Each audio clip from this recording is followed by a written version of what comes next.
So we're going to look at solving radical equations today, and then we'll look at solving inequalities tomorrow. So this is our goal 5 of our radical unit, and we have looked at working with radical expressions, and the reason we've done that is so that we can get to a point where we can solve for this unknown, for these unknowns. So we'll have inequalities tomorrow and doing radicals today. So radical equation just means I have a radical and an equal sign, so that equation there. And there are times when we will get an extraneous solution. So we also will look at an example of that. And then tomorrow, like I said, we'll talk about radical inequalities. So these are our steps. First, we're going to isolate the radical. So you're going to get the radical all by itself on one side of the equal sign. Doesn't matter. There can't be anything outside of the radical at all. So anything in front of it, behind it, anywhere in the radical. So we're going to get that by itself. Then we'll raise each side to the power of the index. So if the index is 3, then we'd raise it to the power of 3. And the reason we do that is because, remember, if I had the cubed root of x, that equals x to the 1/3. And if I raised that to the power of 3, remember, power to power we multiply, and I get x to the 3/3, which equals just x. So what I end up with is my radicand. So we're doing that, it eliminates the radical. And then we'll solve for the variable. So here's our first one. Of square root y minus 2 minus 1 equals 5. The minus 1 is not inside the radical. We can't do anything with the y minus 2 because that's underneath that radical. So we want to get this all by itself.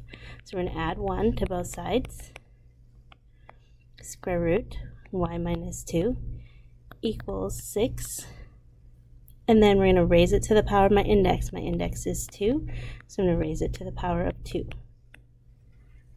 So I get y minus 2 equals 36, and then add 2 to both sides. Y equals 38. And then we want to check it to make sure that this gives us a true equation when I plug 38 back in, because we can't have negatives under radicals, so those are the things that we want to make sure that doesn't happen. So I'm going to plug 38 back in for y and see if that holds true. So then I get 38 minus 2, which is 36, square root minus 1 equals 5. And we're checking that, so we're going to leave that as a question. Minus 5 to 6 minus 1, not 5, equal 5. And it does. So then this will be our answer. And if it didn't, then it would be extraneous solution. Okay, we're going to go past this next problem on your notes, and we'll come back. Or if you have questions on that one, I'm going to have you come in and talk to me on that one, just for time's sake, and that way we can keep moving through some of these examples and get some examples through. So here I have the cubed, or the 3y plus 1 to the 1/3 power. So that quantity to the 1/3 power plus 5 equals 0. So we know we learned on Monday how to make this a radical. So we're going to make that the cubed root of 3y plus 1. The plus 5 is not to the 1/3 power, so it's outside that radical, equals 0. And then go through our process, isolate our radical first. So subtract 5 from both sides, and you get the cubed root of 3y plus 1 equals negative 5. And we're good here. If you notice, a cubed root could equal a negative, so that we still aren't running into any problems. But if this was an even root, even index, and they equal the negative, we would know that this isn't going to be able to solve out. So we're going to raise this to the cubed power. That will cancel out that radical, so I just get 3y plus 1. And we raised it to the 3rd power because our index was 3. And negative 5 cubed is negative 125. Subtract 1. 3y equals negative 126, and then divide by 3. y equals negative 42. Plug it in just to check it. So does the cubed root of 3 times 42 plus 1 plus 5 equal 0? No, negative 42. So does the cubed root of negative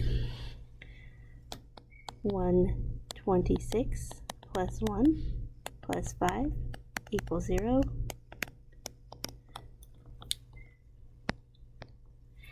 Cubed root of negative 125 does plus 5, does that equal 0? And yes, negative 5 plus 5 does equal 0, so that works. So checking those to make sure we don't have extraneous solutions. And like I said, if we got to this point in our problem and we saw that this was like a square root equaling a negative, we kind of know that our answer that we're going to get is going to get extraneous. So just be aware of that.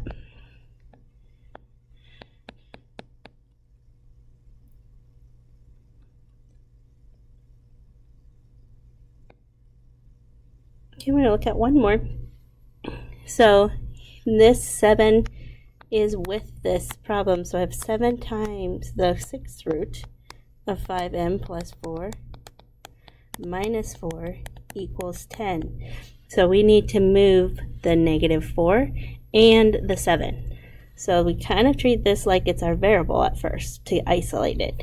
So add 4 to both sides. You get 7, 6th root, 5m plus 4 equals 14, and then divide by 7. So the 6th root of 5m plus 4 equals 2. Raise this to the power of 6 because our index is 6. So you get 5m plus 4 equals 64. Subtract 4. 5m equals 60, and then divide by 5. M equals 12. Alright, I hope that will help you as you get started. And then if you have any questions, let me know.